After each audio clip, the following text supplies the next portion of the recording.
nyonso yo des ordres to yebi IBTP à l'époque bakanga na Mobutu et bandaka ne lisolo ya soso bato ya campus bazwaka soso bino kote bazwaka te yango de personnes à des ordres nyonso tout à fait. c'est une bonne histoire alors. Donc tout étudiant au kende na classe te obandi classe depuis 8h du matin ti 19h ozolia yelo côté okozala na attention na cours ndenge nini il va se retourner. Ah mais Augustin, c'est toi qui m'as demandé de parler. Mais pourquoi tu poses pas de questions? Boyoka réponse nangaro et l'Elisaye. Nalobi chef, moi je ne suis pas Saint Thomas. Saint Thomas a cherché à voir pour croire. Il a cherché à mettre les doigts dans les plaies pour croire. Mais moi je n'ai pas fait ça. Moi j'ai cru sans vous avoir vu. Je suis lumumbiste depuis ma famille. Quand j'ai appris que toi, tu as continué le combat de Patrice Lumumba, je cru en vous. Gizenga met la main dans sa poche, j'ai encore la chair de poule. Il sort, il enlève ses lunettes, il sort ses mouchoirs, il essuie une arme. Et moi, ma voix commence à trembler comme maintenant là. Je suis aussi les larmes. Et notre fusion relationnelle a commencé là, en 91. Merci Nabandeko, oh Bazali Kolanda. Boki bali boso ya ba télévision na binote, tozali na no awa na Messe Augustin Tumba. Katanga azali awa pona ko répondre na mituna na biso to kimimbango. Tolongaki na makambo ya remaniement na mono pesa ki par explication conclusion na yo lingi koloba ezalaki permutation bato bazango lokola gouvernement incitaté ezalaki kaka mwa permutation moko ya bato tokoki koloba bongo. De mon point de vue na ndenge ngai na yebeli makambo ya politique tokoki kobenga gouvernement oyo ezali gouvernement ezali équipe réajustée ezali réajustement et permutation technique. Ba machine ezalaki bato akomi kotambola nango na ba mito musu bazali kokanga na bandako ya bato okokaki kondima te ke élection ezalaki na mikakatano okomona te ozali kaka ngambo moko ozali moto na bwanya otaki bakelasi. Naza analyste politique nazoloba boye machine o bakangi na mitu ya bato ezalaki boni yebaka que soki balingi basala élection na mboka bakendaka ko compter batoyo il faut bakenda ko sala élection babimisaka ngona en terme ya ba pourcentage soki basali ba enregistrement ya bato ba ko sala élection ba pesi nombre nango toloba sur 100 ba pesi que sur 100 personnes 80 personnes nde ba ko voter 80 personnes, il faut pas voter.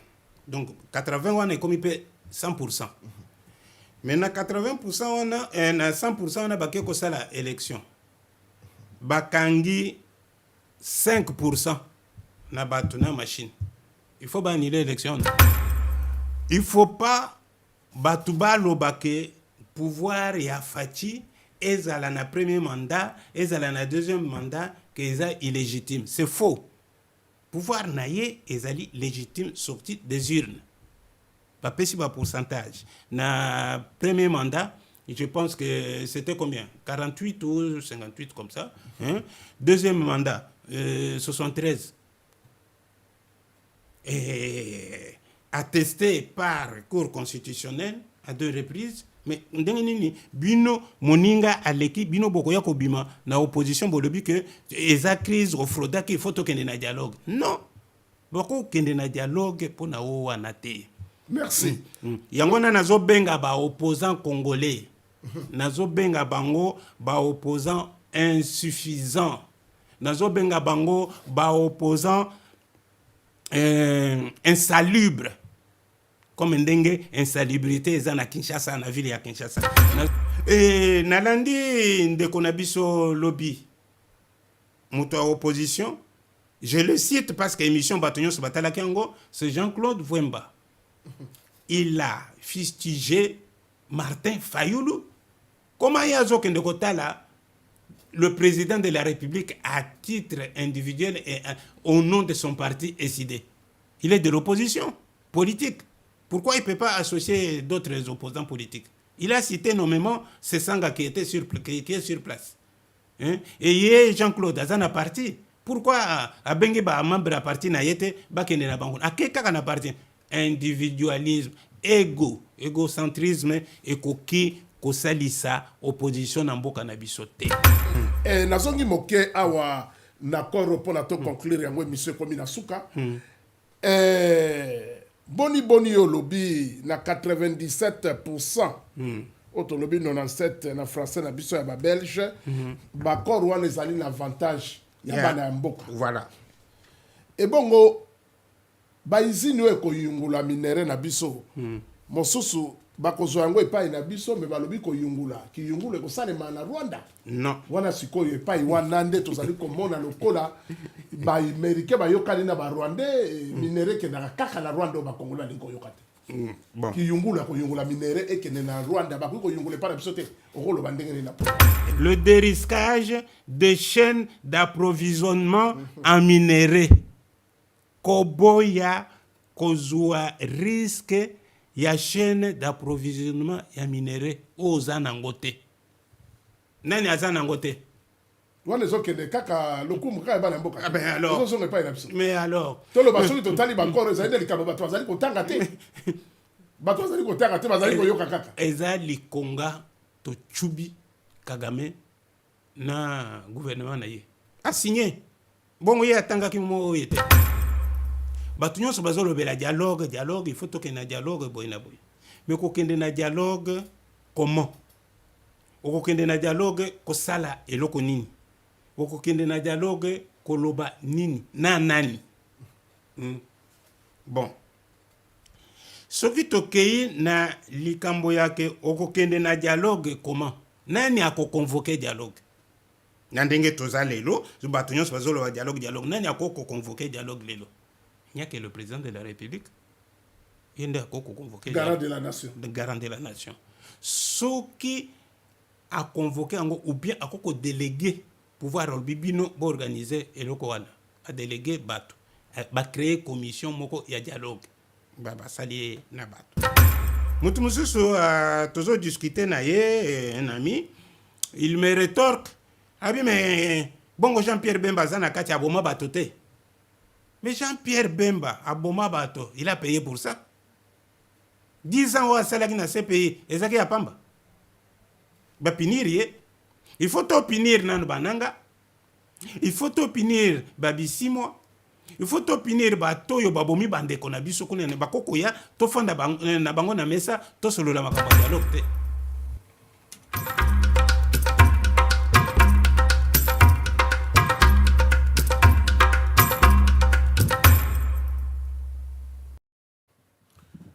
Mbote na bandeko na biso ba Congolais esika nyonso bozwami pona kolanda émission bakenda sango epai nini ezali kokatisa bibale na bibale na Afrika bozali kobenga mpoto esika bozwami Amerika Afrika bana ya Japon pe kuna esika ya bato ya miso mike bazali kobenga biso mingi à travers émission bakenda sango epai nini Boye malamu na dérouge de l'île tozali awa na kati ya Aulnay-sous-Bois 93 600 boîte postale na biso tozali bongo na République française.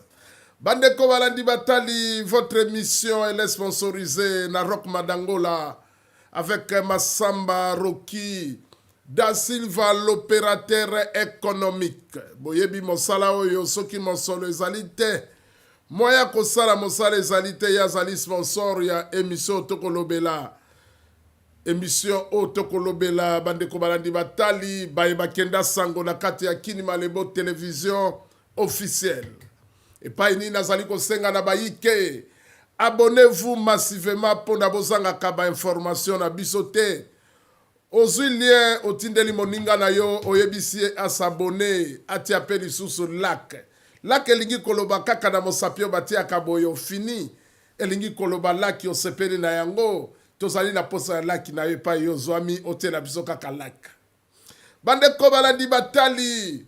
na regi tokozala na Christian Mbamu bilili moto moindo na kati ya mindele oya kotala biso bongo na réalisation pona bokoka kolanda ngai moumbu na bino esika nyonso bozwami mbote na nord mbote na sud topesi bino lisusu mbote émission bakenda sango slogan ya mikolo nyonso soki tokolobelelema oyo ezala kobe moko. Même si vous refusez de la politique elle-même s'occupera de vous. Tolobaka makambo ya politique te soki tobandi na eloko wana te yango ekoma lokola hymne national elingi koloba soki yo boyi politique kolanda yo esika yo ozwami. Bandeko balandi batali nazali na esengo lelo ya koyamba moko akenda pe sango na masolo na politique ya mboka ya Congo démocratique. Bayebi te bozala kobe branché na émission na biso oyo bobanda komona bato modèle na modèle ya kenda sango l'homme dans l'ombre politicien pe monene politicien oyo asali pe na Congo démocratique na mosala oye asalaki. Esengo na ngai lelo ezali ya koyamba Monsieur Augustin Tumba Katanga. Monsieur Augustin Tumba Katanga azali nani na bana Congo démocratique o bazali kolanda biso. Yazali consultant politique mingi ngana yebela kaye na tango ya ancien ministre o tozali kolobela na tango Antoine azalaka premier ministre donc patriarche na biso Antoine Kizenga tango azalaka premier ministre atikaka epai ya ndeko na biso Mozito à l'époque nde na yebaka ndeko oyo étant conseiller honoraire ya tango wana. Lelo ezali na ngai esengo ya koyamba ndeko Augustin Tumba Katanga oyo mosusu ezali reste ya présentation tokosenga na ye pe akokontinue na biso mwa koyeba moke toyeba oyo toyambi lelo azali moto monene na ndenge ya politiki ya Congo démocratique. Esengo na nga mikolo oyo ezali mingi nazali koyamba bato na bwania oyo tozali na bango besoin ezala na kati ya gouvernement na biso oyo mitu na bango ezali kosala batangi bakelasi otali bwendeko congolais batikali bato moindo be na nzoto me na kati ya moto na bango bakoma lokola mindele po batangi bakelasi mingi pe bazali kokontinue kotanga bakelasi. Sans plus tarder mbala moko grâce à Christian Mbamu toyambi Monsieur Augustin Tumba Katanga epai nini na pesi mbote bienvenue. Merci papa Ali Bokuma na sepeli pe na ndenge oyambi ngai na ndako na bino na studio na bino natalaka ba émission na bino lelonga moko nazali sur place na studio. Merci. Nazozela mituna okotuna ngai soki nakozala na hauteur ya ko répondre yo na ko répondre soki naza na hauteur te nakosenga bolimbisi puisque mutu akokaka na makambo nyonso te aza na oyo ayebi na oyo ayebi te. Merci ndeko Augustin Tumba Katanga. Bato azali kolanda biso motuna liboso bato balingi koyeba Monsieur Augustin Tumba Katanga azali nani ozali nani na bana Congo démocratique o bakolanda okoki koyebisa bango nini bayoka yango na monoko na yo moko. Monsieur Augustin Tumba Katanga azali nani? Monsieur Augustin Tumba Katanga azali acteur politique ya Congo démocratique. Na bandaki na bo jeunesse na ngai politique même tango nazalaki mwana ya kelasi. Tango na silisi na diplôme d'état na ngai na kotaki INBTP Institut National des Bâtiments et des Travaux Publics. Tango na kotaki kuna nazaki na comité oyo tobanda ko revendiquer makambo ya ba droit ya ba étudiants. Wana esalaki que ba étudiants boyebi tango babandaka mouvement na bango bakoko déborder. To débordaki to fingaki maman Mokonzi, première dame à l'époque, maman Bobila Dawa. mafingo wana esalaki ke elelisaki ye abengisaki papa maréchal. Papa maréchal atindaki basoldat ya mboka oyo babengaka bato babanda kobatela ye ba DSP babetaka biso na IBTP na baenseignant na baétudiant tobimelaka na bafenetre babetaka biso makasi tokima bakanga IBTP. Yo bozalaka na ntango wana oyo Mobutu abetaka. Oui, nazalaki na premier graduat na IBTP. Wow. Ntango babetaka bato wana ngai nazalaki mpe na komite ya bato oyo babandaka korevendike. Revendication na biso ezalaki biloko ya kolia ndenge bana campus babanda kolia biso mpe bana IBTP tobanda kolia surtout ba externe. Période wana babimisaki les poulets, on appelait ça poulet bobila dawa. Bapesaki yango bana campus mais na bana IBTP kaka ba interne nde babanda kolia yango ba externe babanda kolia te. Donc revendication na biso ezaki wana mais nde toya kokoma na nzela tokomaki makambo ya mabe na kokoloba awa na micro te epesaki papa maréchal Kanda akangaka IBTP kinoti awa Joseph Kabila comme président d'ailleurs kofongola IBTP je pense en 2009. 2009-2010 ndaye kofongola IBTP. Makambo nyonso yo désordre toyebi IBTP à l'époque bakanga na Mobutu. Et bandaka nde lisolo ya soso bato ya campus bazwaka soso bino kote bazwaka te. Yango de pesa ba désordre nyonso wana. Tout à fait. C'est une bonne histoire alors. Donc tout étudiant okokende na classe te obandi classe depuis 8h du matin ti 19h ozolia eloko te. Okozala na attention na cours ndenge nini. Comment une revendication na biso? Donc bango balobi non, il faut pas pesa ba étudiant. Notre comment on appelle ça président ya IBTP à l'époque s'appelait, il a un nom de Kivu comme ça, Sabiti. Hein? DG, notre DG c'était Sabiti, quelque chose comme ça. Alors que bakangaka IBTP ba bon et entraîné biso ba mususu ngai ba parents na ngai famille na ngai ba tiaki tout ce qui était à leur pouvoir et entre leurs mains pour na bima na situation na voyager na ya na poto asenga asile politique na joie asile politique na fanda na France kino lelo. Depuis 82 jusqu'à aujourd'hui en France. Mais il y a eu quand même une coupure. Na poto na tangi ba classe na ba université française. J'ai un petit diplôme en sciences économiques, maîtrise des sciences économiques et de gestion, option technique économique et de gestion. J'ai aussi un autre petit diplôme en sciences politiques, DEA, approfondissement de la pensée politique. Donc, nayaki kaka tango bakangi, il fallait maintenant kokende ko beta bakop ndenge balobaka pona ko bimisa ba diplôme po soko zotanga na campus diplôme na yo ezalaka kuna soko zotanga na ba institut supérieur nyonso ezala na IEC na diplôme ezalaka na secrétariat na direction ya institut ozotanga. Il a fallu maintenant que ça la démarche pour na batindela nga diplôme d'état na ngai et ko permettre ngai na mi komisa na classe et pas boy. Et il y a qui un petit peu plus tard il y a qui na 83-84 de na mi komisi na bandi une partie premier cycle na Lille. Deuxième cycle, na sali yango na Grenoble, na université à Grenoble 2, na sili Shikuna, na zongi na Lille, na sali Sciences Po. Voilà. En dehors de ça, j'étais tango na komi awa l'un des représentants il y a Palou, parti lumumbiste unifié à l'extérieur. L'administration extérieure du Palou. Donc, j'étais l'un des représentants ici en France.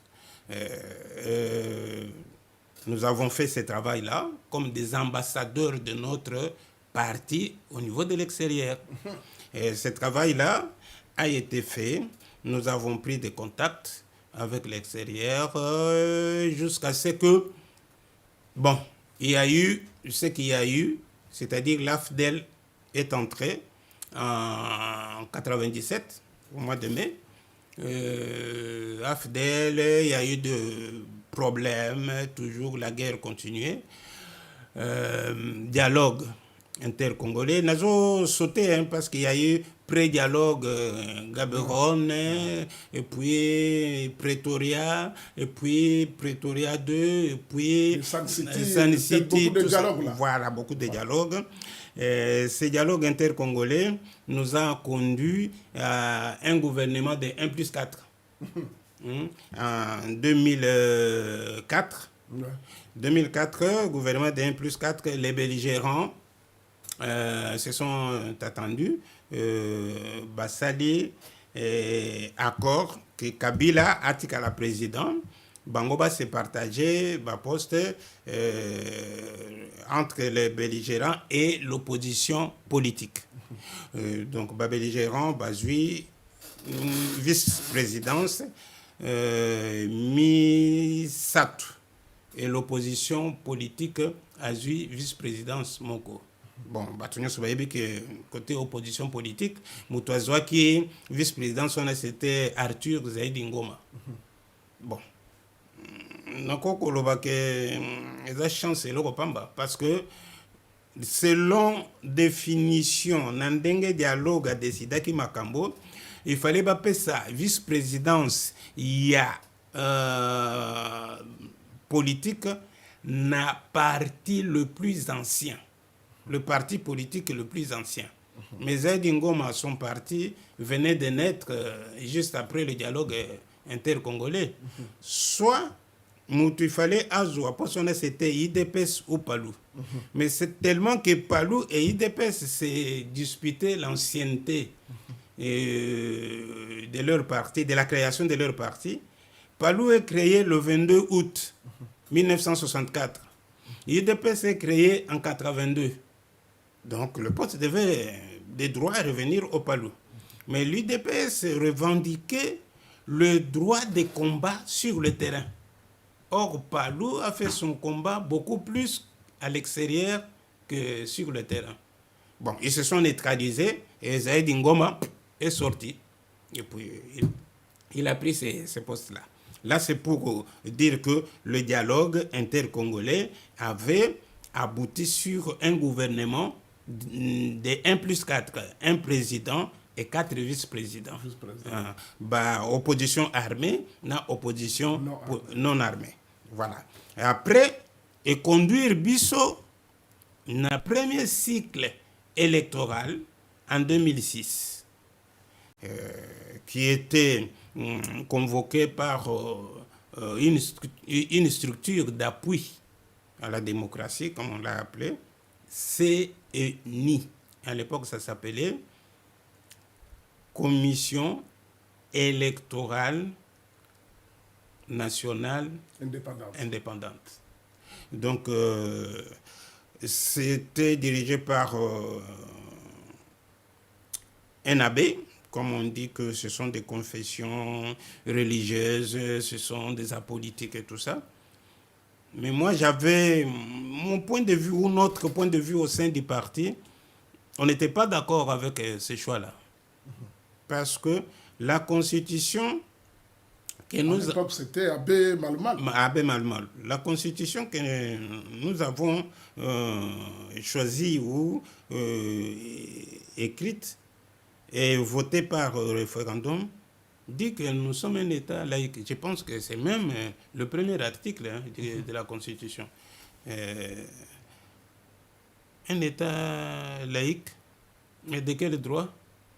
Les confessions religieuses doivent venir organiser nos élections.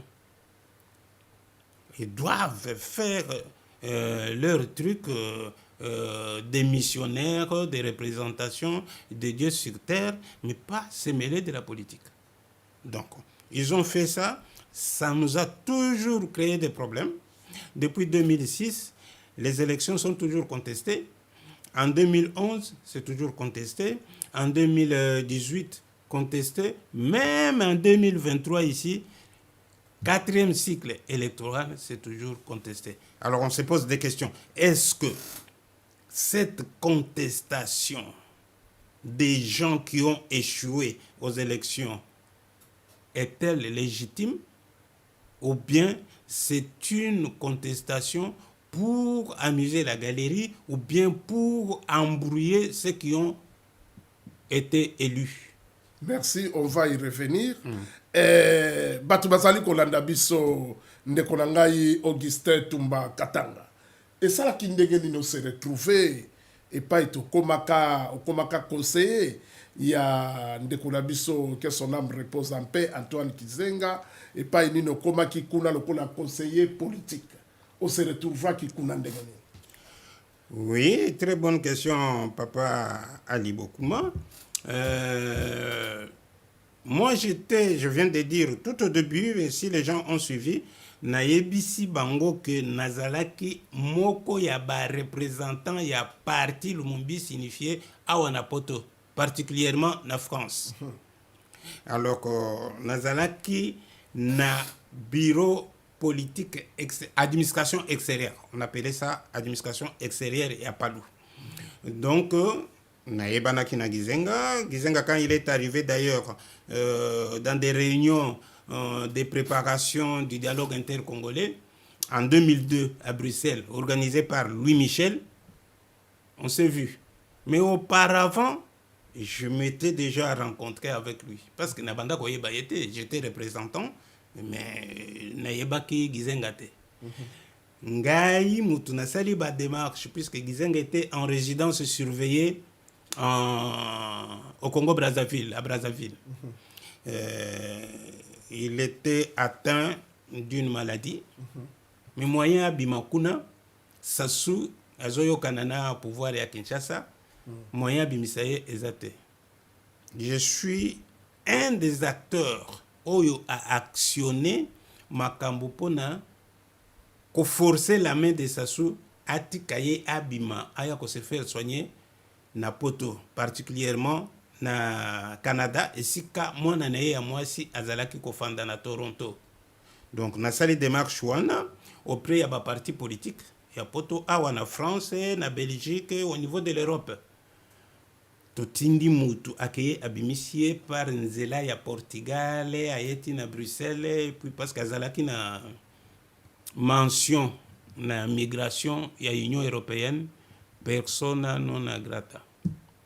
Donc à côté na Europe te, mais balongola mention wana par cette action que moi j'ai menée, Gizenga Aya, le 8 mai 91.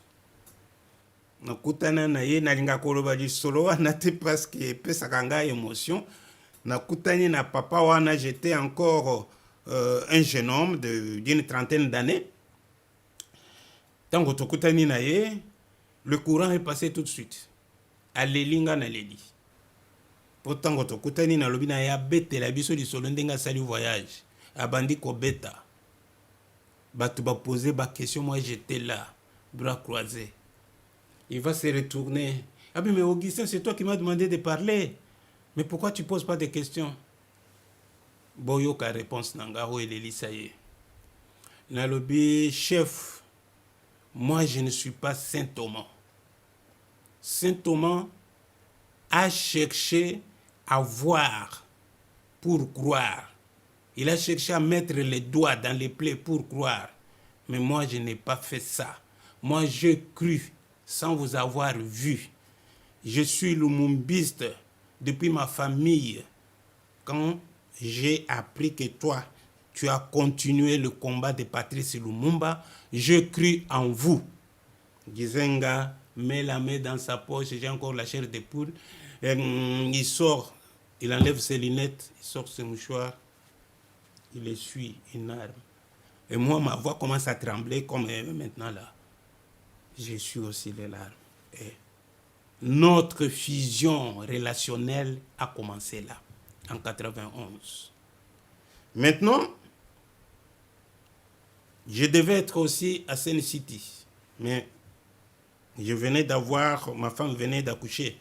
Vous-même, vous savez, en Europe, ce que moi, c'est aboti, baya bandeko babwina bwe bazalaka te eza kaka mobali na mwasi akutaki kobota troisième enfant. Donc je ne pouvais pas partir, il fallait nazala wana pona kosalisa madame Nangai, mais j'ai contribué par les écrits et c'était parti. Mais en 2002, camarade Mujito, camarade Mayobo étaient venus avec le chef aux assises de Bruxelles, de Louis Michel, tokutanaki pe lisusu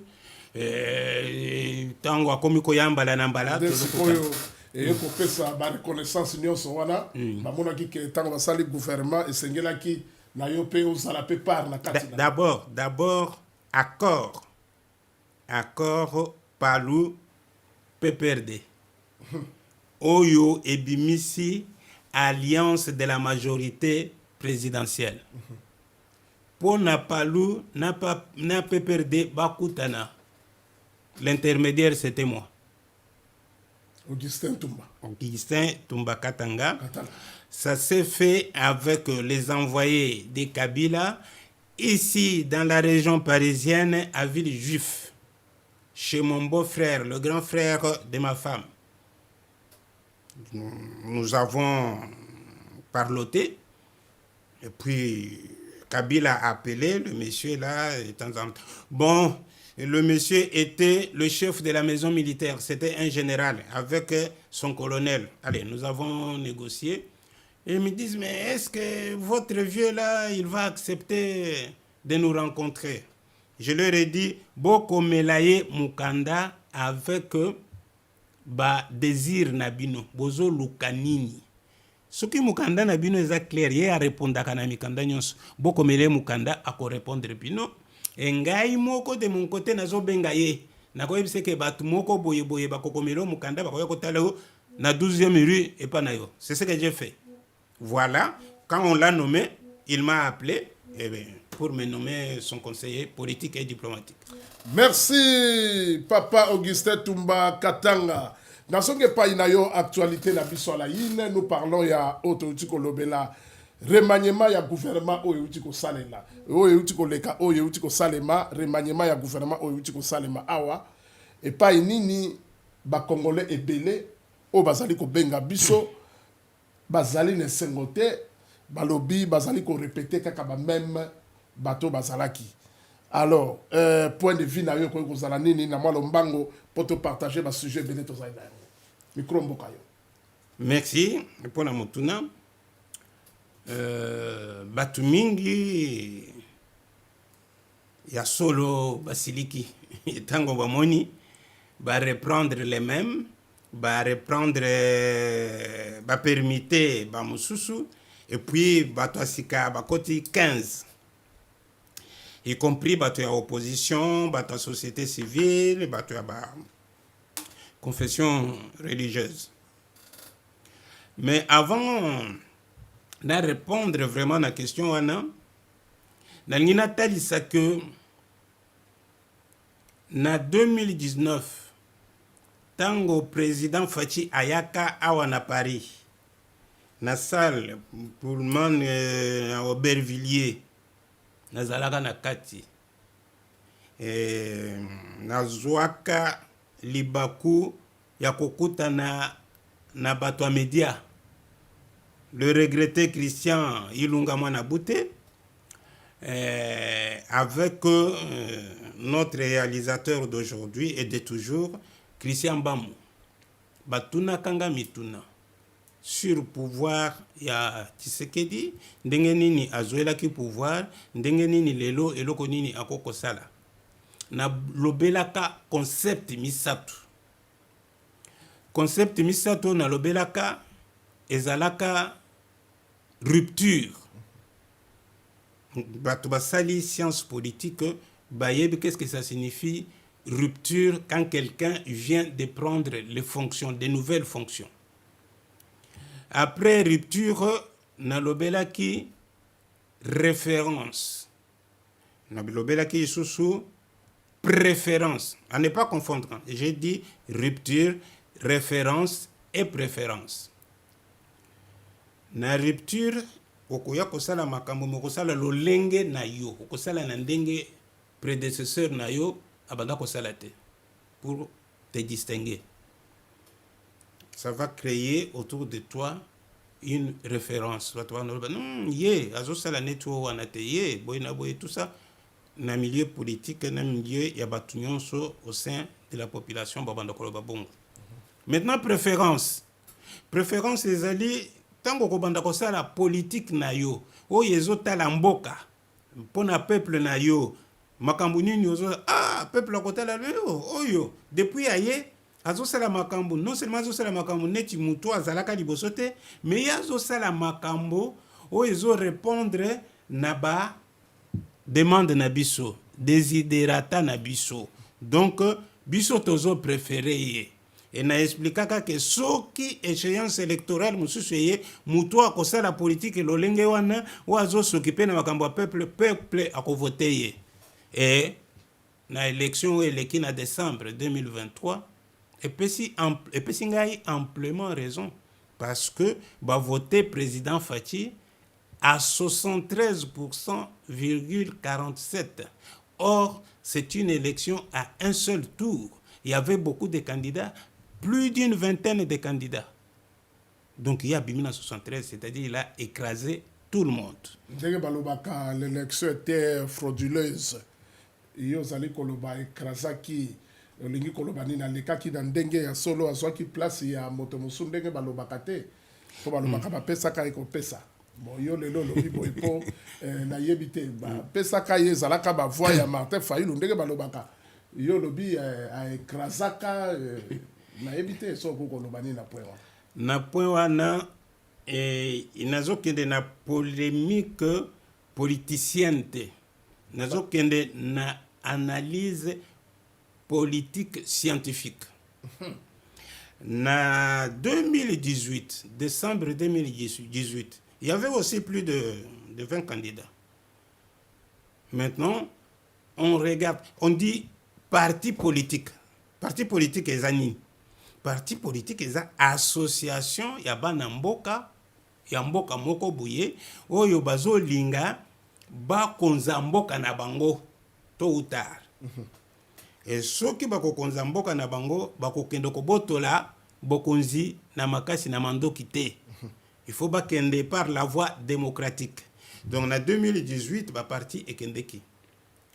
Parmi ba candidats il y avait monsieur Martin Fayulu, président ya parti politique SID. Mais balobaka ceux qui parti politique est bimi, il faut ezala na pignon sur rue. En France, et si katomoni ba parti politique, parti socialiste par exemple, ils allaient partout en France, même dans des villages. Au coup de parti socialiste, parti communiste, parti ceci, cela. Mais dans Congo, à cette époque-là, SID, ils allaient na circonscription nini, ils allaient na ba province boni na Congo. Même na Kinshasa, batumingi ba yeba ki pe SID te. Même na Bandundu, maintenant, tous à la logique avec nous-mêmes. IDPS, parti au Ebunda na Congo depuis 1980, 82, comme officiel. Tatawana, Kombo naye Etienne Tshisekedi a continué na IDPS aye koti que la akufi mwana naye accéder na mutu ya IDPS. Azo porté même nom. Tshisekedi Félix Antoine Chilombo. IDP c'est partout, dans toutes les provinces du Congo. Na muto yaza partout, dans toutes les provinces du Congo. Na oyo azali à peine connu na Kinshasa. Comment oyo à peine connu na Kinshasa, a Coca-Colonga élection abattre muto ayebani Congo mobile. Elingo lo bapona yo ezali ke azwaki na bavoix ezali ndenge bato balobaka te. Non, aganyaki élection na ye et c'était réel. Bon, légitimité na ye ezaki contestée. Dès les premiers mois, il y a validation d'élection, même prestation na ye à serment au mois de janvier, le 24 janvier 2019. Opposition na biso et bandi ko contesté. dialogue, il faut tokende a triché na élection, Fayulu a gagné qui boyna boy. Vous savez, ça ne se fait pas seulement au Congo. Nous avons un exemple récent. Obama est président des États-Unis. Trump, candidat pour les républicains. Madame Clinton, candidate pour les démocrates. Et le résultat est bimi. Trump a gagné. Obama n'a pas démocrate mususu. Le bino, Russie a kota qui n'a pas serveur et États-Unis a tripatrouillé nani. Résultat. Trump a triché. Donc résultat wana eza bien te. Et ça là mais lokola bango baza ba pays ba yebi ko gérer démocratie na bango ba valida ki Trump. Mais awa Trump azongi na pouvoir. Est-ce que boyo kite que azongi si likambo ngo na nani pona koloba ke Obama a sali faute grave en tant que président, ancien président de la République, à quoi il faut pas accuser. Or, ceux qui va fondiller, tout n'a pas juriste, ceux qui va fondiller Obama, que Azalaki à la base, il y a fausse information ou faux bruit, il va faire la prison en tant qu'ancien président de la République parce qu'il est encore vivant. Merci. Merci Nabandeko o bazali kolanda. Boki bali boso ya télévision na binote tozali na no awa na Monsieur Augustin Tumba Katanga azali awa pona ko répondre na mituna na biso to kimimbango tolongaki na makambo ya remaniement na mono pesa ki par explication conclusion na yo lingi koloba ezalaki permutation bato bazango lokola gouvernement sikate ezalaki kaka mwa permutation moko ya bateau to koloba bongo. Oui. Ou bien eloko moko en entendant ya monene ya. Monsieur Bokuma, remaniement et gouvernement, tout ce qui vivre en go. Même à l'époque, il y a président maréchal Mobutu, avant que ça ait remaniement, il y avait même des gouvernements, des mois. Tout quand même maréchal Mobutu. Mais tant que tu as eu indépendance, des 60 jusqu'à 62, il y avait des gouvernements qui faisaient 2 semaines. Le gouvernement, c'est 2 semaines, le premier ministre, ainsi de suite. Basali remaniement. Mais oyo basali, tochi abamo na bisika na yango. Ezali remaniement te. Gouvernement ou le kanaki. Ya liboso. Otobengi, gouvernement, Madame Souminwa Tuluka 1. Ezalaki na 54 ministres. Soki bakotisi bato asika 15.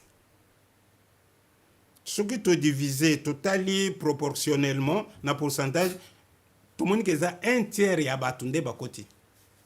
Donc 2/3 batikali, 1/3 même et quelques. Donc 15 personnes bakoti eza remaniement. De mon point de vue, na ndenge ngai na yebeli makambo ya politique. Tokoki ko benga gouvernement oyo ezali gouvernement ezali équipe réajustée, ezali réajustement et permutation technique. Voilà français. Voilà bingo lobani. Ezali kolobaki. Nebite so ina lingala na koka. Monsieur dali kolekana lopoto na lingala pour ba français o yango e bomi penda mboka pour la kwambrouiller bitu ba congolais de ba français wana e komi ko sala soke bimi e pesi confusion. Elingi kolobani makambo na ndimo yango na lingala. Elingi kolobaki président Oyo a annoncé que a félicité même à remercier le ministre du gouvernement naye il y a 54 wana ya Tuluka à le but nazo sala mususu à se rendre compte que il y a d'autres enjeux politiques où ezali prioritaires. Sikoyo soki na sali vraiment remaniement au vrai sens du mot makambo ikoto sate. Parce que remaniement o alingaki asala tamuso elinga esenga biloko mibale alongo la première ministre atia mususu Or soka longoli premier ministre atie mususu. Il faut mususu akotia asala discours ya politique générale et à gouvernement devant l'Assemblée nationale, donc le Parlement. Dans le climat actuel, ce n'est pas possible. Boyebi que relation ezali entre Parlement et présidence, bon, ils ont des trompe-l'œil. Hein? Monsieur Augustin Tumba, ngai na zuna mwa maloba moke pa ina yo. Soki na kolanda interview, bato azali kolanda biso.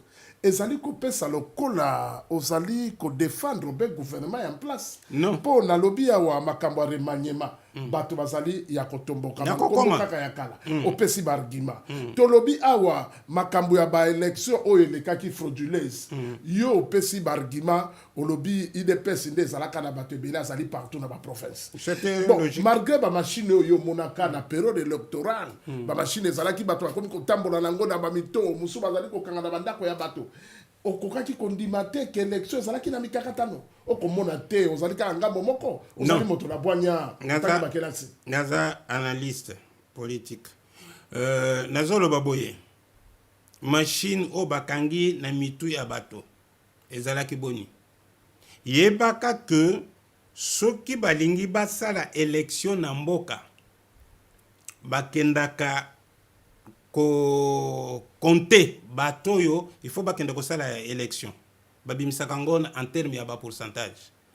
Soki basali ba enregistrement ya bato bako sala élection bapesi nombre nango toloba sur 100 bapesi que sur 100 personnes 80 personnes nde bako voter. 80 personnes, il faut pas voter. Donc 80 on est comme 100%. Maintenant 80% on a 100% on a baké ko sala élection. Bakangi 5% na batuna machine. Il faut pas annuler l'élection. Ba ko annuler te. Merci. Bato azali kolanda biso tango pe zali ko kende. To kontina motuna mi balé. Bato azali kolobe la crise na Congo.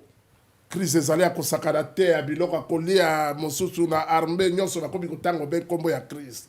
Soki batuni yo lelo motuna lokola moto na bwanya utangi awa na bamboka ya mindele. Crise ezali na Congo ou bien ezali te. Yo koyi koloba nini? Crise ezali. Mais yambalo na moni ondimi. Oche bisusu me bisusu. Ondimi oui bisusu na me ni koloba.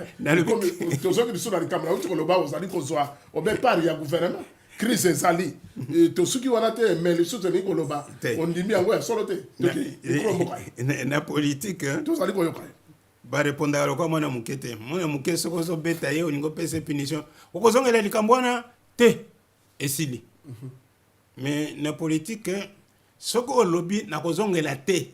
Il faut expliquer pour nani okozongela te. Bon. Bayi politique ba aussi sanga bayele na plateau yo. Lobby na yambaki nkulutu na ngai Jean-Claude Mvwemba ezaki yo pe ba réponse ya matata boy. Na yoka yo micro mboka yo. Bon. Tozali ko yoka. Na lobby na yo monsieur le journaliste Papa Ali Bokuma que crise ezali. Mais et crise ezali ya ndenge nini. Ngai nazwi 3 formes ya crise oyo eza susceptible ya kozala epa na biso. Wauti koloba bato bazolela nzala biloko ya kolia wana babengaka yango crise économique.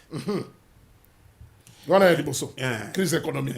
Soki crise économique eza na mboka ezali matali gouvernement wazo konza mboka na biso.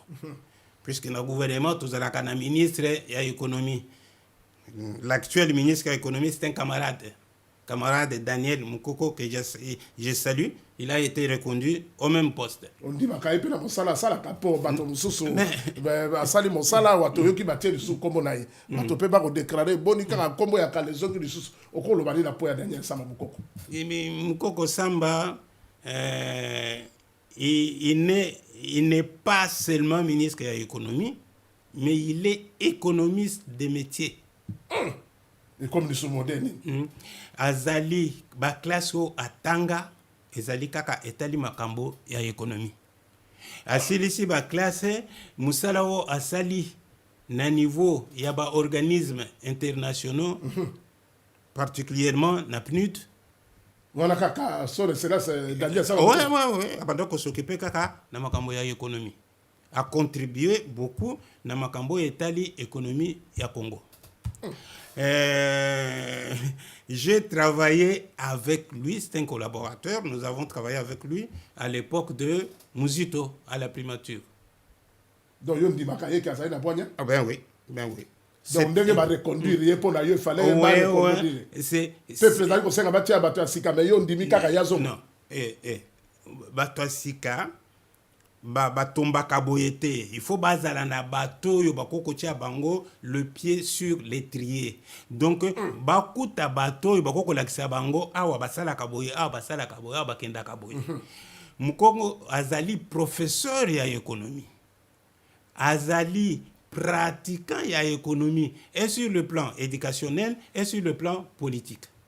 Donc il est compétent. wana toloba président Félix Antoine Tshisekedi Tshilombo asali place là qui te retrouve le bazui très bien na ndenge placé le sikawa Agit trop bien même. trop bien voilà olobi ba crise ezali tosoki na likambo ya crise awa Mais ba nazo crise kende. ya liboso loba ki crise économique Crise au économique. gouvernement des fois s'occuper na Voilà. ko ya zali kotama kabwa to kende mibale À la fin de l'année, Moukoko avait allégé pouvoir d'achat et au peuple congolais. Bato basepela ki na mikolo ya bonne année.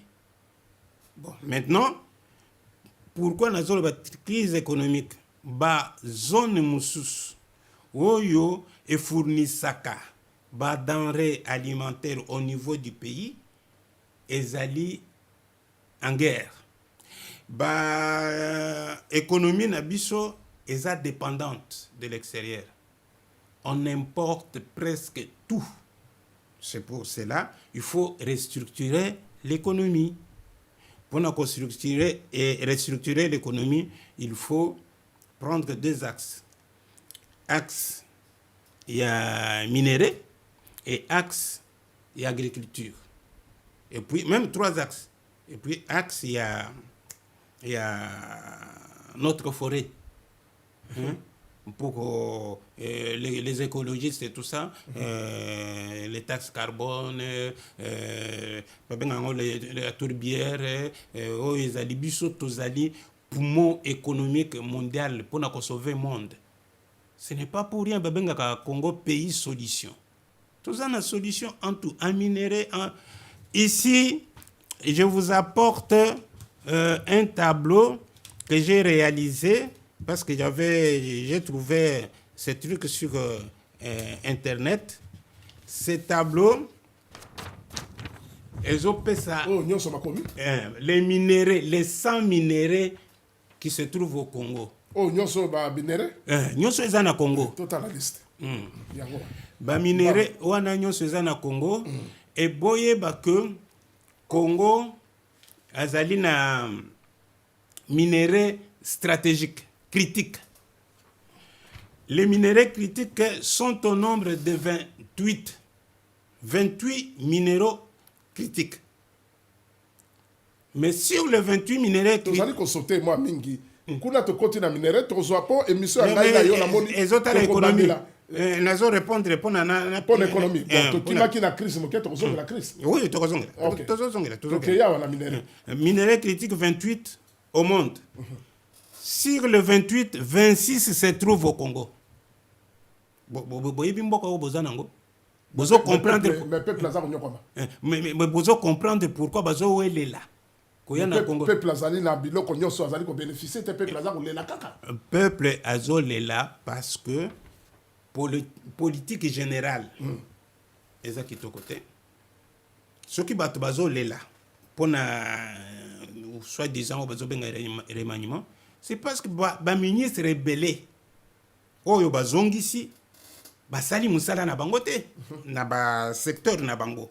Ce qui osali musala na yote na secteur na yote mais ozo aider mboka na yo pour avancer te.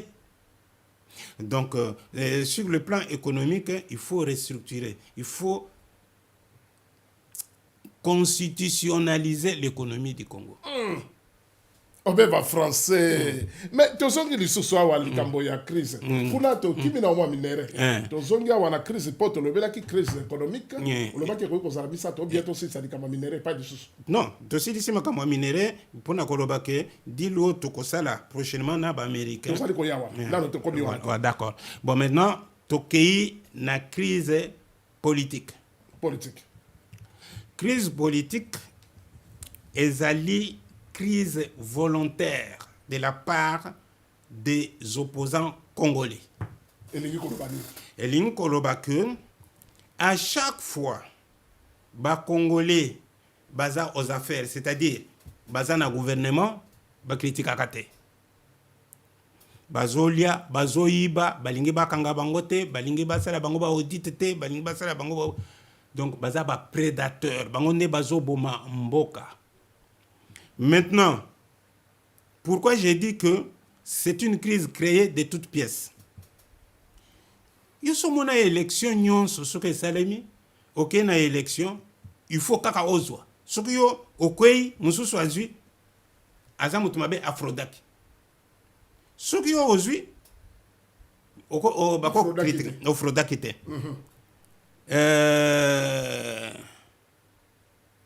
Voilà tout bien, voilà crise politique.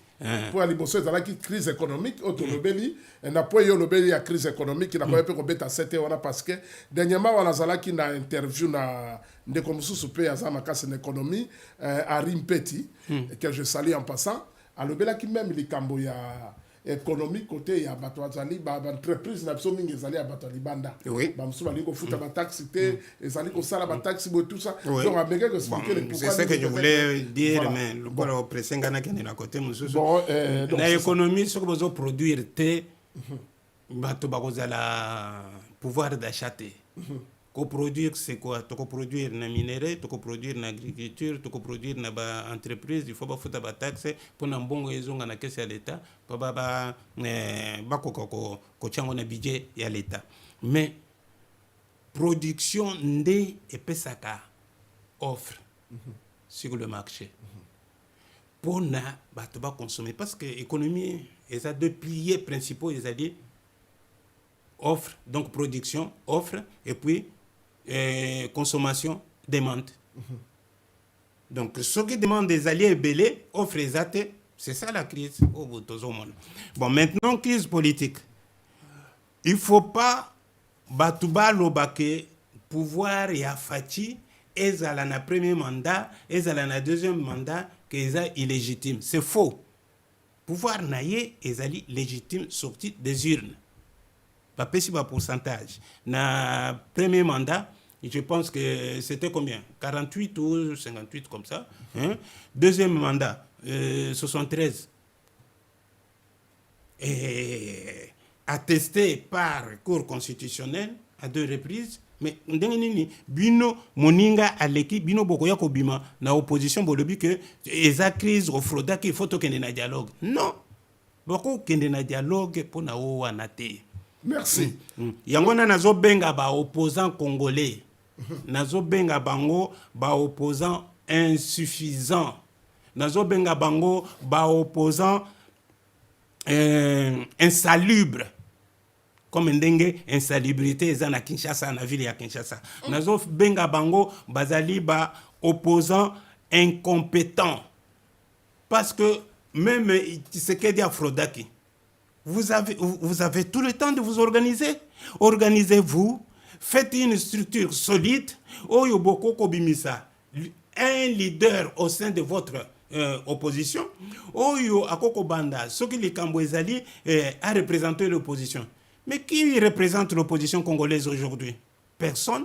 Ils vont dans tous les sens. C'est de la cacophonie. Hein? Et Nalandi Ndekonabiso Lobby. Mouto opposition, je le cite parce que l'émission Bâtonnion sur Batalakango, c'est Jean-Claude Vouemba. Il a fustigé Martin Fayoulou. Comment Yazo Kendekotala, le président de la République, à titre individuel et au nom de son parti, SID. Il est de l'opposition politique. Pourquoi il ne peut pas associer d'autres opposants politiques? Il a cité nommément Sessanga qui est sur place. hein? Et yé Jean-Claude azana parti. Pourquoi a bengi ba membre à parti na yete ba kende na bango? A ke kaka na parti? Individualisme, égocentrisme et koki kosalisa opposition na mboka na biso te. Moi, je les exhorte ba sangana, ba fanda, ba bimisa leader ya opposition. Bon, babimisa nani d'après yo po Kabila pe azali non, na bango d'après ya Kabila parce que balobi epa na bango pe Kabila kozala Je vais- d'après ya Kabila ko koloba nini etamo na mboka. je n'aime pas vraiment personnaliser mes réponses na bateau, mais etikali point moko ya crise où il fallait na loba, on a tozaki na crise politique, na ba opposants ba s'organiser. Baza organiser te, ils vont dans tous les sens. Bazo se critiquer entre bango, ils se font pas confiance. O ya keye pas président, azo luka, bacheye na gouvernement na compte na ye. Vous pensez que Mouzito, qui est aussi de la Mouka, Dengue Bacheye, vice-premier ministre, il va bouder? Non. C'est sa chance. S'occuper, Bachaka Fayoul, vice-premier ministre, Alinga qui a accepté. Donc c'est là où j'ai dit, baza organiser te.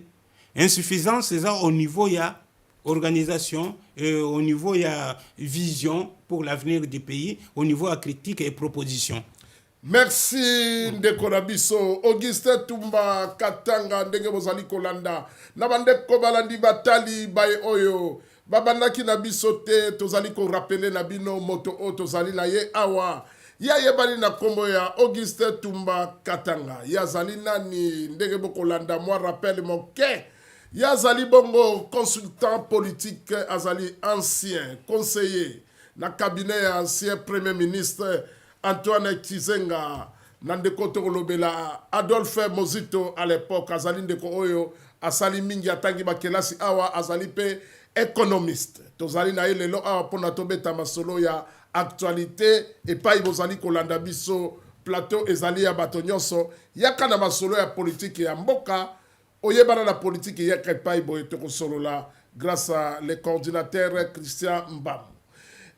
Tozali kokima mwa ntango pe ezali kokende na mwa miniti misato kolobela biso likambo ya accord oyo bakongolais bakolala te makambo ya minere na bango président république ateki minere ya 6 province bamosusu balobi 8 te apesi epai ya baaméricain ateki mboka ekopesa solution moko na este te bato ebele bazali koleka bazali koloba bongo na point wana okoki koloba nini Bon. mboka etekami to etekami te mikro mboka yo. Merci, Papa Bokuma.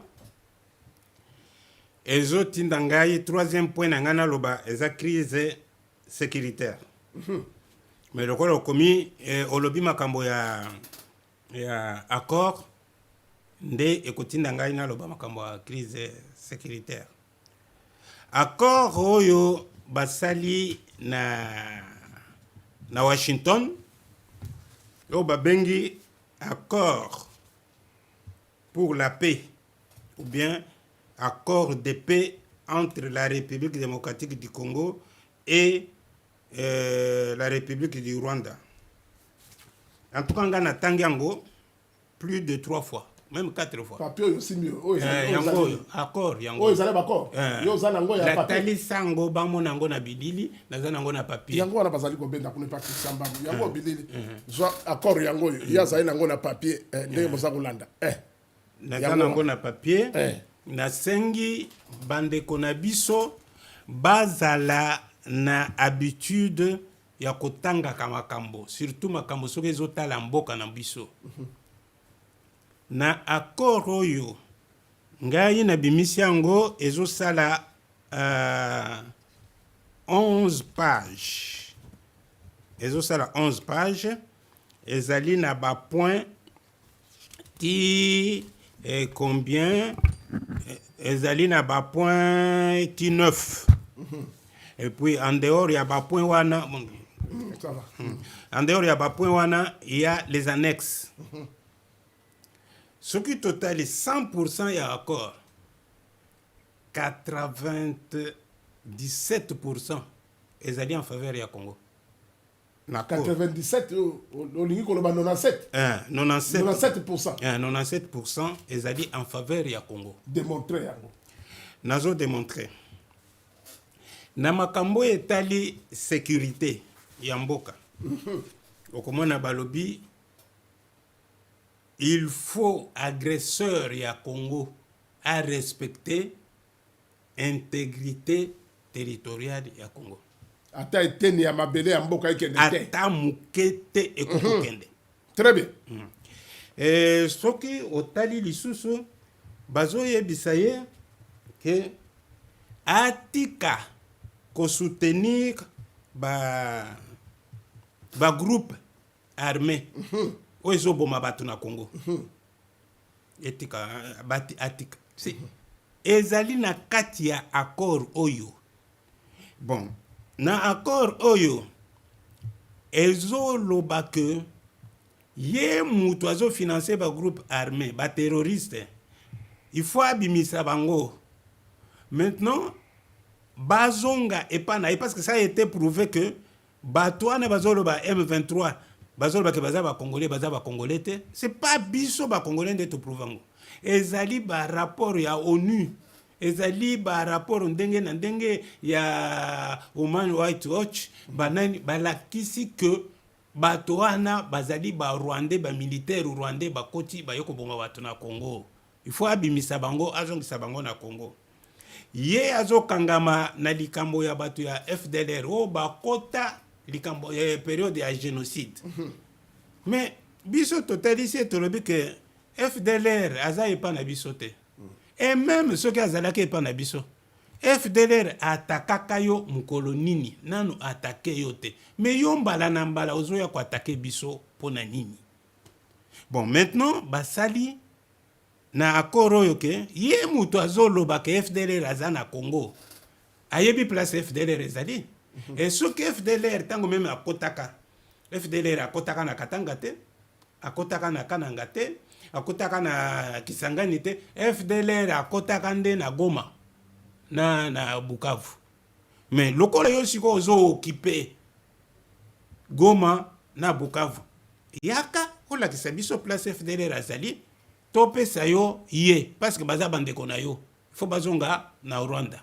Yango na balobi il faut basala commission conjointe ya ko démasquer ba FDLR. Congo andimi yaka to sala ensemble et ba ko sala kaka Congo na Rwanda te ba témoin ba kozala ba témoin ba nani États-Unis o ba signer na ye contrat oyo akozala témoin bato oyo baza na Qatar na Doha bakoya bato oyo neti na Angola makambo babandaki nango il faut ba témoin extérieur donc Union africaine bazala paix comme ça ba oyo bazalaki kosala mobulu na Congo bazo menacer Rwanda bango yo topesi bango Rwanda yepe Rwanda akamata batu na ye o ache na kati ya M23 na AFC bazonga na bango pe lisusu epa na ye misiko ba oyo bazali ba na mboka balobi il faut ba étudier yango cas par cas nazali na ngwawa na kati ya accord.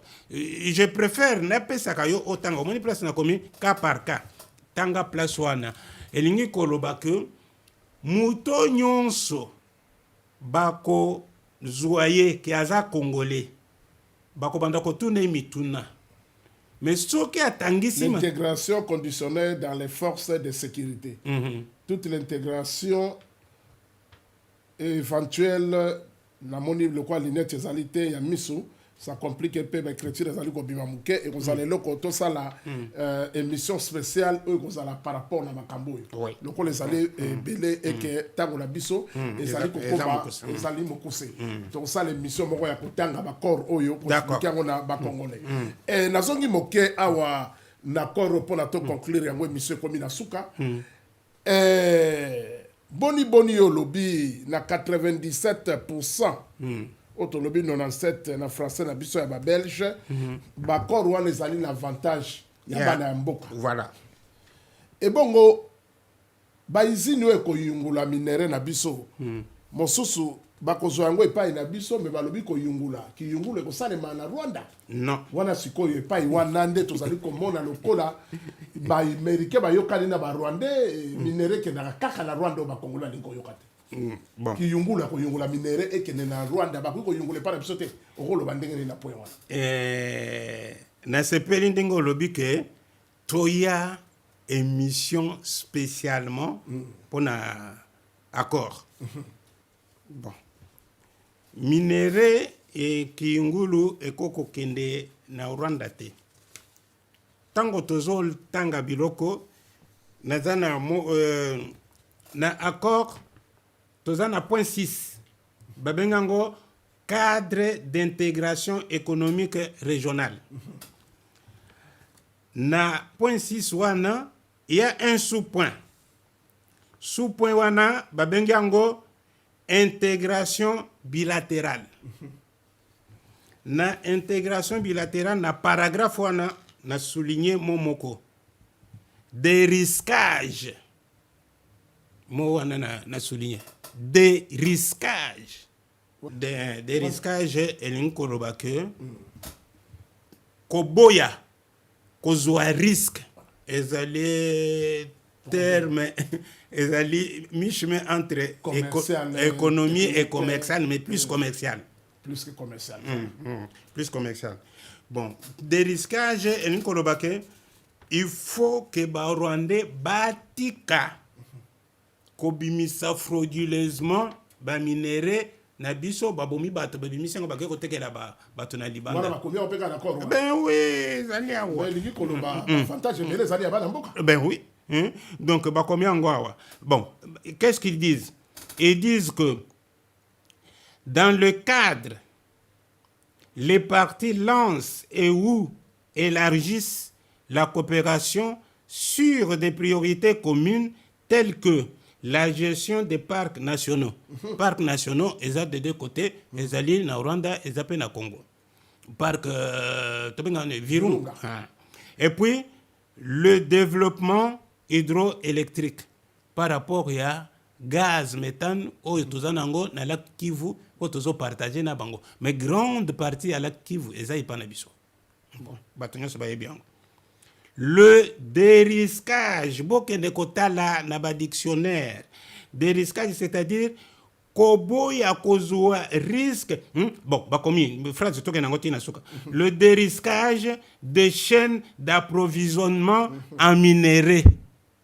Koboya kozwa risque ya chaîne d'approvisionnement en minerais aux anangote. Nani azanangote? Kaka lokumu kaka bana mboka. Ah ben alors. Mais alors. Tolo basoli totali bakoro ezali likabo bato bazali kotanga te. Bato bazali kotanga te bazali koyoka kaka. Ezali konga to chubi Kagame na gouvernement na ye. A signé. Bongo ye atanga ki mo yete. Atanga ki biloko yete. Bon, nazo répéter mot bato bazwa ba dictionnaire ou bien bokende na Google bokoma dérisquage ça signifie quoi? C'est en notre faveur. Merci. Merci. Tobandaki na bino, tokomi na suka.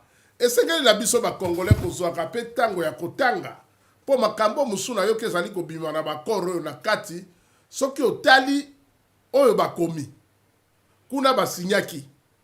Bazali ko finaliser yango na fe ya sanza oyo. Ndenge balobi.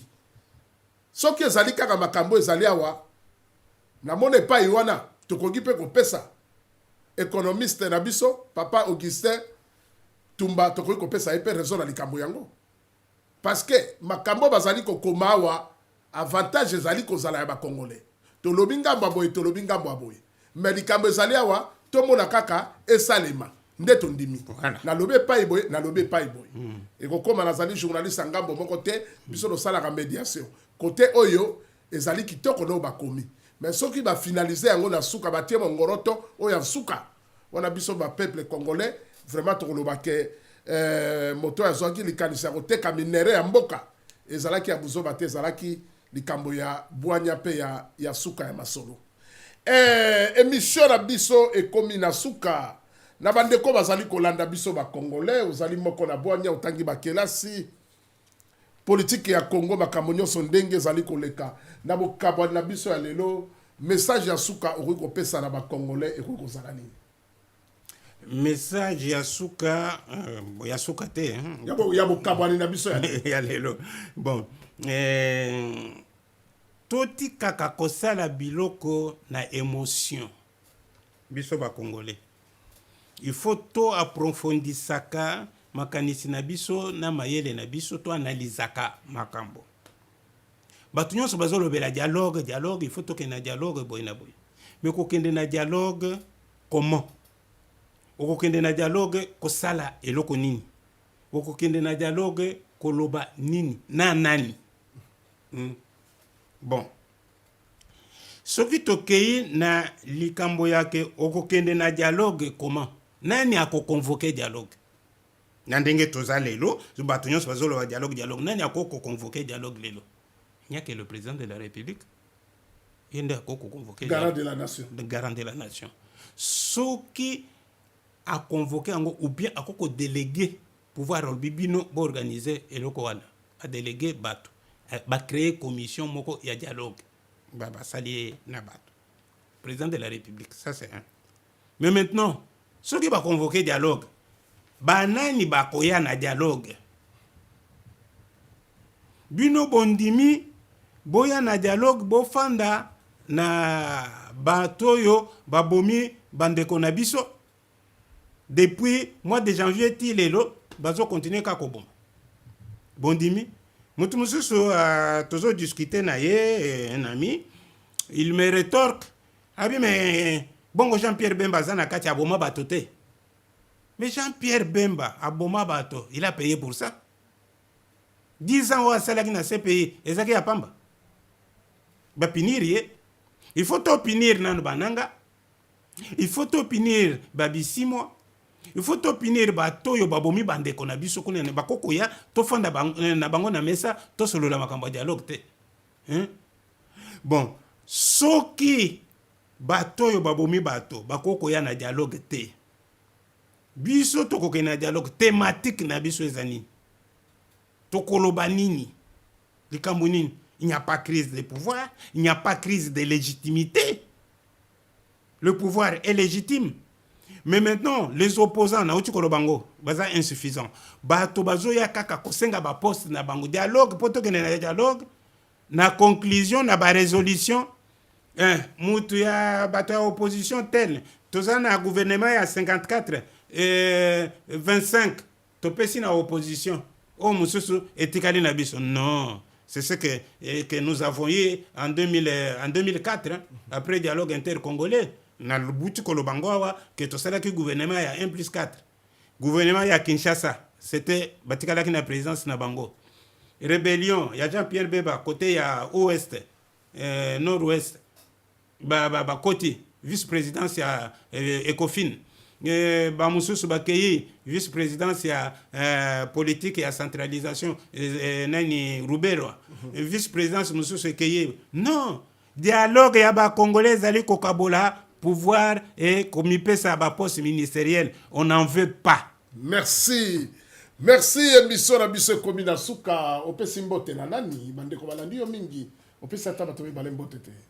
Na pesi mbote na ba camarade na ngai mibale o ba moko akoti na gouvernement son excellence le vice-premier ministre Adolphe Muzito et puis son excellence le VPM son excellence Daniel Mukoko Samba ministre d'économie. Bato na pesi mbote bangwana na pesi mbote na ba camarade na nga nyonso ba lumumbiste et puis na bana mboka surtout na bana mboka na biso o bazo souffrir na nord-est ya pays na pesi bango mbote mingi na sengi bango bazala na courage calvaire na bango ezosila très bientôt. Merci wana ezalaki Papa Augustin Tumba Katanga oyo asungaki biso pona bino bolanda biso ezala na mikila poto esika nini bozwami. Émission oyo ezali pona bandeko ba congolais nyonso yake pai boye vanda na kiti bayoka masolo olakisa biso oyo nini oyo yebi. lelo oyo esengo ezalaki mingi koyamba papa Augustin oyo toyoki moto ezali kosala intelligence plus baintelo baza baintelo soki moto ezali kovanda te ezala journaliste okoki kozwa ntango ya kosolola na ye te mpo bazali bato oyo bazali kosala mosala oyo esengeli.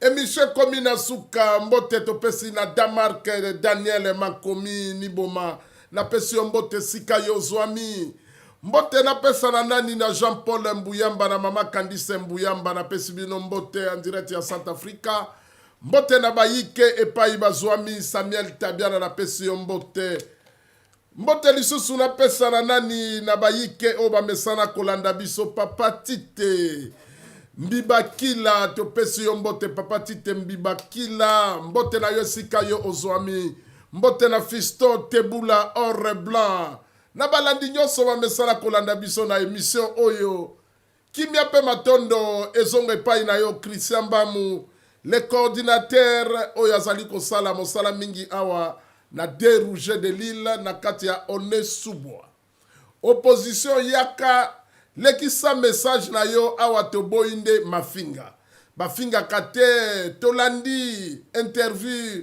na biso o du début à la fin toyoki epai papa Augustin Tumba Katanga fingite apesi obe message na ye mbote kune kei na mboka na Liège epai nini le neveu le plus influence Leo Kebolu na pesi yo mbote na nzela na télévision pona nini nabosana Redo Bombaka na mboka na Nancy mbote lisusu na Tony Tambu esika ya zwami na pesi ye mbote pona nini nabosana mama Irene Villa kuna na kati ya Noisy-le-Sec na pesi yo mbote tobosana tende kona biso Beni Mbaya azali toujours kolanda émission o na Noisy-le-Sec mwana Angola koma na ene Europa ndeko na biso Beni Mbaya na pesi yo mbote nani moso azwi mbote te kimia pe matondo ezonga na bino nyonso bayike obolanda kibiso en direct awa na mboka ya Macron tozali na République Française matondo pe longonya ezonga na moto na bwanya oya sungaki lelo tozwa elema oyo oya yeba na kombo ya papa Augustin Tumba Katanga. Je tiens à vous rappeler Yazalaki ancien conseiller ya premier ministre à l'époque patriarche Nabiso Antoine Kizenga nande konabiso Mozito azali moko asali na bango mosala mingi ti lelo oyo azali kotanga bakelasi économiste monene matondo pelongo nyezongo epai na ye tozali na besoin na bai oyo ya solo ya bakongolais tomesanaka kaka te kokumisa bapaya tango tozali na bandeko na biso oyo batangi bakelasi oyo bazali capable kosala na baministère oyo bazali capable bakoki komemela biso mpe baizine na Congo tozala na confiance na bandeko na biso moko bakongolais totala ta makambo ya lobby sur économie ya mboka epai mosusu baopérateur économique mosusu bazali wana bazali mingi baétranger tozali na besoin ya bana ya mboka les autochtones bana ya mboka des pères et des mères oyo toyebi ke tozali na baopérateur économique boye tozali na boye lelo tozali komona bashop na biso bamagasin mingi ezali ya bato ya libanda tolinga mboka na biso ya Congo démocratique linga mboka na yo nkita ya mboka na biso ezala obe ya kotelema bendele ya mboka ezala ya kotelema kita ngai émission baye bakenda sango ezali mpona bino bana ya mboka na kati ya Kin Malebo télévision officielle. Abonnez-vous massivement tia balake esika yo ozali mpona mongongo na ngai ekoma esika nyonso bakongole bazali ezala na mboka ya bato ya mike ya bamiso mike na mboka ya bato ya bamiso moke lokola na bashini kuna lokola na mboka ya bajapon bango nyonso bakobenga bango bato ya bamiso mike tika mongongo na ngai ekoma epai wana epai bakongole bozwami partout biso na bino mbala ya nsima tomonana matondo ezongo epai na yo le coordinateur Christian Mbamu Bilili moto moindo na kati ya mindele biso na bino mbala ya nsima tomonana émission komi na suka na kangi bisaka na ngai nazongi na mboka ya Bangkok na ngai na bino mbala ya nsima tomonana matondo pe longonya.